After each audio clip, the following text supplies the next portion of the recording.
இன்னைக்கு ஒரு கருத்து தெரிவிக்க பேசும்போது தேர்தல் நேரத்துல யார் துரோகி யார் நண்பன்ங்கிறது எனக்கு தெரியாதுங்கிறீங்க.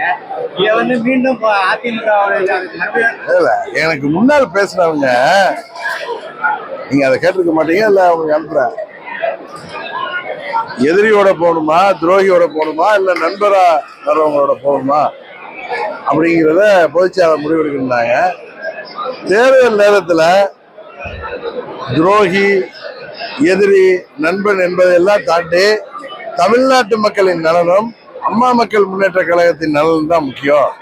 அதனால யார் துரோகி யார் எதிரி யார் நண்பர் என்றெல்லாம் பார்க்க வேண்டிய அவசியம் இல்லை. இது தேர்தல் நேரம். அதனால தமிழ்நாட்டின் நலனும் அம்மா மக்கள் முன்னேற்ற கழகத்தின் நலன் தான் முக்கியம் அப்படிங்கிற கருத்தை தான் நான் சொன்னேன். செங்கோட்டையன் டிடிவி தினகரனும் ஓபிஎஸ் அவர்களும் கூடிய விரைவில் எங்களோட கூட்டணி அமைப்பாங்க அப்படின்ற மாதிரி செங்கோட்டையன் தரப்புல கூறப்படுது. செங்கோட்டையன் அவர்கள் நான் மிகவும் மதிக்கின்ற ஒரு சகோதரர். பொறுத்துருங்க, கொஞ்சம் பொறுமையா இருக்கல. எங்களுக்கு தான் நானே அதே தானே சொன்னேன், ஒரு மாசம் எங்களுக்கு டைம் இருக்கு. அதனால நாங்க நல்ல முடிவு அம்மா மக்கள் முன்னேற்ற கழகத்திற்கு தமிழ்நாட்டின் நலனுக்கும் ஏற்ற முடிவை உறுதியாக இருக்கும். கூட்டணியோடு சேர்ந்து நாங்க அமைச்சராகவும் இது அரியணை ஏறுவோம் அப்படின்ற மாதிரி நீங்க சொன்னீங்க.